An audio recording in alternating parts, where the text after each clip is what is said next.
Well, actually, I presented this, I prepared this paper in English, so I will continue with the presentation in English. And let me start with a couple of introductory remarks. During the First World War, Croats fought and died on several European fronts: Italian, Balkan, Eastern Front. Tens of thousands of soldiers died. According to some historians, the total death toll is at least 100,000 people. And yet, the First World War in Croatia is a forgotten war. There are no national commemorations. Monuments are scarce, unlike in Slovenia or, for example, in Austria. There are no family pilgrimages. There is no avalanche on books on the First World War at the moment, not even translated ones. But on the other hand, there is a 100-year history of teaching the First World War in Croatian schools. Of course, a tragedy of such a scope and magnitude could not be avoided by any national narrative. But there is always a question on how and why do we teach about a certain war. So I would like to start with the question, when did the narrative emerge? When do you start to shape the narrative? And when do you start to teach that narrative? So I was a couple of weeks ago in Vienna, and there is a current exhibition in the Österreichische Nationalbibliothek in Wien on World War I. It shows that the library began to create a collection of historical sources on the war as early as August 1914. By the end of the war, there was around 52,000 objects and thousands of photos. So I think it's pretty much safe to say that the creation of the narrative started simultaneously with the war. Among the exhibits, there are a couple of school children essays and some drawings. For example, essays on how would I defeat the English, or how do I imagine a submarine war, and a drawing showing the hanging of Cesare Battisti. So basically, war immediately became a part of the patriotic education of children during the war. Some other Croatian experiences with other war topics, such as the Second World War or the 1990s war, support these conclusions. In each of these cases, the teaching about the war started already while these wars were still in progress. For example, the topics on the so-called national liberation struggle appeared for the first time in curricula in 1942, and lessons in textbooks on the recent war appeared already in 1992 textbook. So obviously, the teaching starting before any serious historiographical research, because of the political and social significance attached to these events. So this leads us to my second question: how do we teach about the war? All the basic building blocks of the narrative about the First World War were already established during the 1920s and 1930s. They included a story about the war in general, descriptions of military operations in the Balkans, mostly in Serbia and Montenegro, and the story of the Yugoslav unification and the creation of the Kingdom of Serbs, Croats, and Slovenes. During the socialist period, some other topics also gained popularity, dealing with echoes of the October Revolution in these parts, revolutionary movements among soldiers and the masses, and the creation of the Yugoslav volunteer units that fought, for example, on the Salonika front. But since the very beginning, there was a real problem: how to create a common narrative on the recent war, how to reconcile stories on those who fought on both sides of the front line, how to deal with different experiences of winners and losers in the war. Well, the answer is that there was never one single narrative. There was a Serbian, Slovenian, Croatian narrative and perspective, depending on the author. Of course, it does not mean that these different perspectives were presented in one textbook, and of course such pedagogical trends didn't exist at the time. There were different Serbian, Croatian, and Slovenian textbooks with different narratives and different perspectives. And these differences were even reinforced in the socialist Yugoslavia, where each Yugoslav republic published its own textbooks. And differences appeared already in first textbooks published in early 1950s after the translated Soviet history textbooks that were used in the 1940s were banned. So what was it like in the practice? How did it look like in textbooks? In Serbian textbooks, the war narrative was so strong that it overpowered all other narrative threads. There were extensive chapters on famous battles in 1941, battles of Cer and Kolubara. All important military leaders were mentioned, like Radomir Putnik, Živojin Mišić, Stepa Stepanović, and others. A significant attention was paid to the retreat over the Albanian mountains in 1915, to fighting on the Salonika front, and finally military operations and the liberation of Serbia in 1918. There were also chapters dedicated to hardships faced by the Serbian civilian population during the occupation.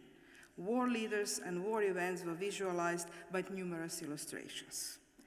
Serbian textbooks also included some paragraphs on hardships faced by so-called our peoples in Austro-Hungary during the war, by which it was meant South Slavs, but not any others. No Austrians, no Hungarians, no Czechs. But these phenomena were always treated in separate chapters as something that is really not a part of our national story. And there is one example I would like to mention. Serbian textbooks regularly mention the number of Austro-Hungarian war prisoners taken after these two famous battles of Cer and Kolubara. The number was something like 40 to 60,000 people. But only to underline the Serbian wartime bravery. War prisoners were always mentioned in the same context with captured guns. Later in the narratives, these war prisoners are never mentioned, although they suffered the same fate as the Serbian army and the Serbian civilians. Many of them died during the outbreak of the typhoid fever. Others died and suffered during the retreat over the Albanian mountains. The curious thing is that the Croatian textbooks at the time did not mention the issue of war prisoners in Serbia at all, although they regularly mentioned, for example, war prisoners in Russia. On the contrary, in Croatian and Slovenian textbooks, the image was directly the opposite. The presentation of the political aspects of the war dominated over the presentations of military operations. For example, let's say between 1950s and 1980s, Serbian textbooks dedicated approximately 8 pages to war events, from the assassination in Sarajevo to the liberation of Serbia, and approximately 5 pages to these political aspects of the war. In Croatian textbooks, there were 2 pages dedicated to military operations and 8 pages dedicated to political aspects of the war. Croatian and Slovenian textbooks always included a short overview of Serbian military victories, but these topics were never elaborated to such an extent as in Serbian textbooks. For example, none of the Croatian textbooks published after 1960 ever mentioned famous Serbian commanders that played such an important role in the narrative in the Serbian textbooks. There were, however, some common points of interest. Above all, it was the story of Yugoslav unification. So these are events such as establishment of the Yugoslav Committee by political refugees from Austria-Hungary who advocated the creation of the common Yugoslav state. Some legal acts of the Serbian government proclaiming the liberation of its Yugoslav brothers in Austria-Hungary as one of the war goals. Corfu Declaration issued by the Yugoslav Committee and the Serbian government. Dissolution of Austria-Hungary, the creation of the National Council of Slovenes, Croats, and Serbs, negotiations with the Serbian government, and finally the proclamation of unification on December 1st, 1918. But, however, it soon turned into its opposite. Especially during the socialist Yugoslavia, exactly those elements that were supposed to have a cohesive and integrative function very soon became one of the exhaust vents for expression of the inter-ethnic tensions and nationalism. For example, Croatian textbooks already from early 1950s very much insisted on different viewpoints and disagreements between the Yugoslav Committee and the Serbian government. I think it's fair to say that among all textbooks, they mostly insisted on these differences. They were especially emphasizing the so-called Great Serbian Politics of Nikola Pasic, the president of the Serbian government, mentioning events such as attempts of Nikola Pasic to expand Serbian borders and to create the Great Serbian state instead of the Yugoslav one. His secret negotiations with the Allies to compensate Serbia in the Adriatic because of the possible loss of territories to Bulgaria. He tried to outmaneuver the agreement signed in Geneva in 1919, etc. On the other hand, Serbian textbooks also included these differences from 1960s onward. They emphasized there was no closer cooperation between the Yugoslav Committee and the Serbian government, but in much more moderate manner than Croatian textbooks. On the other hand, they emphasized, unlike the Croatian textbooks, disputes inside the Yugoslav Committee regarding the issue of unification, and described how the Serbian army fought for other people's benefits, and that exactly the victories of the Serbian army allowed the Croatian parliament proclaim the secession from Austria-Hungary. So what we are looking at here is that the national narratives were already formed during the period of the socialist Yugoslavia, and the differences among them increased with each passing decade. In 1990s, presentations of the First World War in both Serbian and Croatian textbooks served as a tool of a political manipulation. It was already evident in the Serbian textbook published in early 1990, and a bit later in the Croatian textbook published in 1992. Most elements that emphasized all Yugoslav unity gradually disappeared from both textbooks on both sides. In Serbia, from early 1980s, the First World War took a prominent place in the national myth-making and the nationalist revival, textbook narratives offered a couple of basic images of victim nation, hero nation, of heroic deeds of the Serbian soldiers that were already mentioned for the benefit of the others. Current Serbian textbooks predominantly focus now on what is called in textbooks the Serbian saga in the First World War, while the former compatriots have largely vanished from the focus. They offer very emotional descriptions of hardships of everyday life in the wartime Serbia and in the front line, and I will quote one paragraph. Crossing the Albanian mountains is only one of the Serbian epics in the First World War. The king, the regent, the National Assembly, the government, the army, and part of the people, carrying the relics of King Stefan the Saint and Miroslav's Gospel, set out in a heavy cold over the Montenegrin and Albanian mountains and ravines to the sea, fighting the winter, starvation, and hostile Albanian tribes. And with superhuman efforts, Serbian army arrived to Duras and Valona. During the retreat, many Serbian soldiers and civilians died. It was the price Serbs paid because they did not want to accept capitulation, a phenomenon unknown in the earlier warfare and the international relations. The second point is the different interpretation of the Yugoslav idea.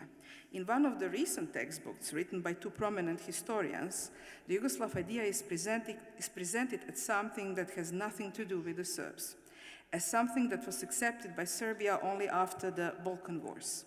The whole Yugoslav idea is discarded as, and I quote, hastily and poorly designed project, a fatal myth of the Yugoslav state.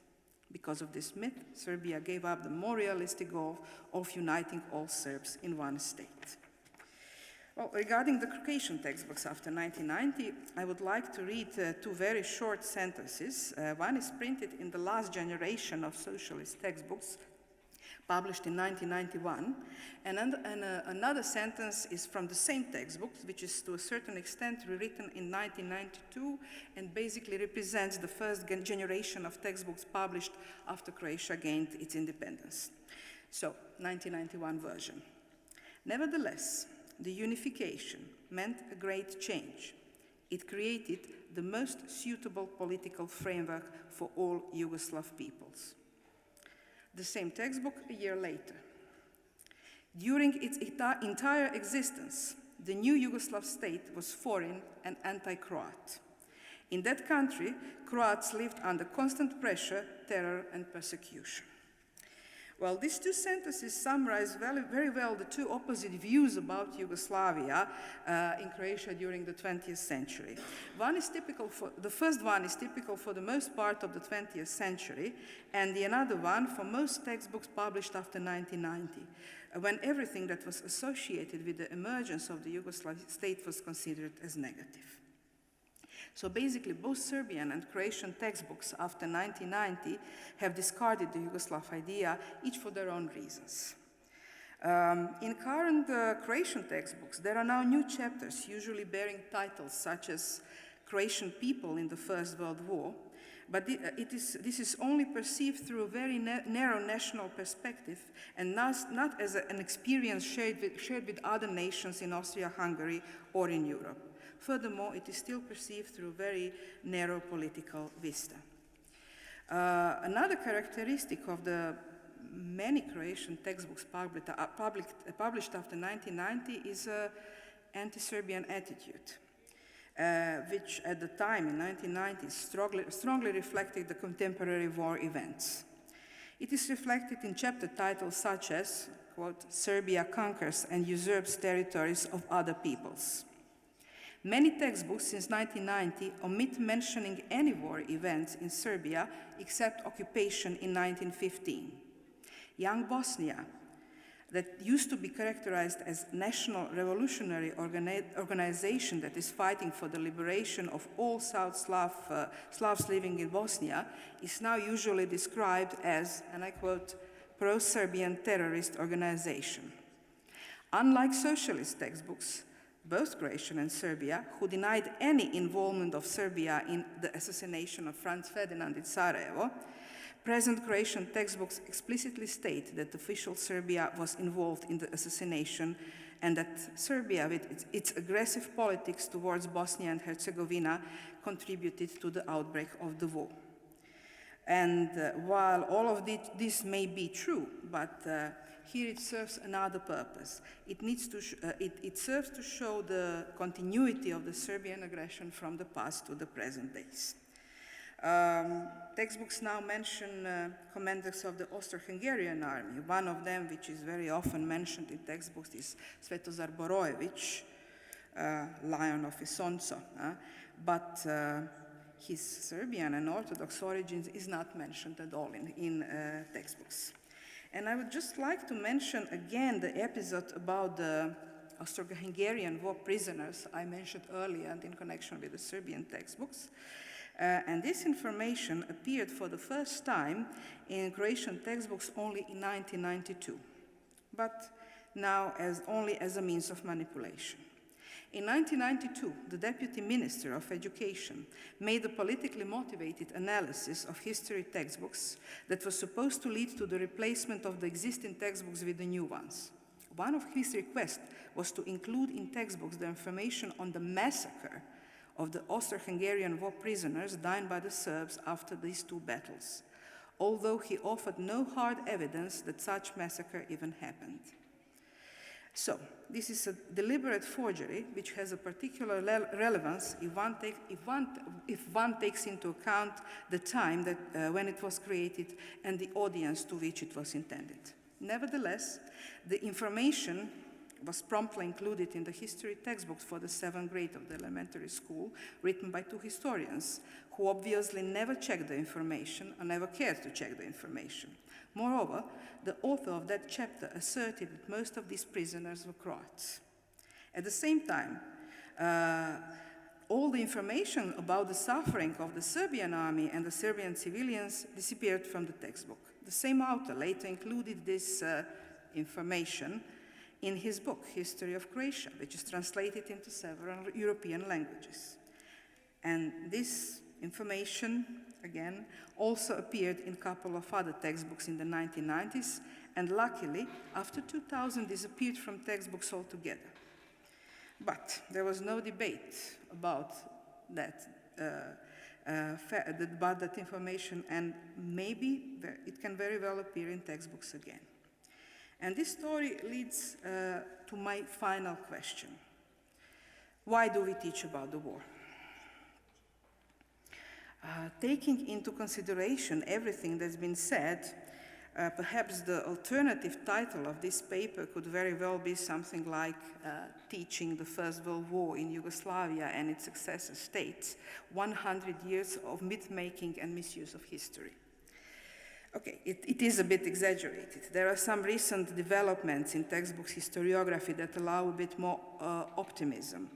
There are some textbooks that try to deal more productively with Yugoslavia and its heritage.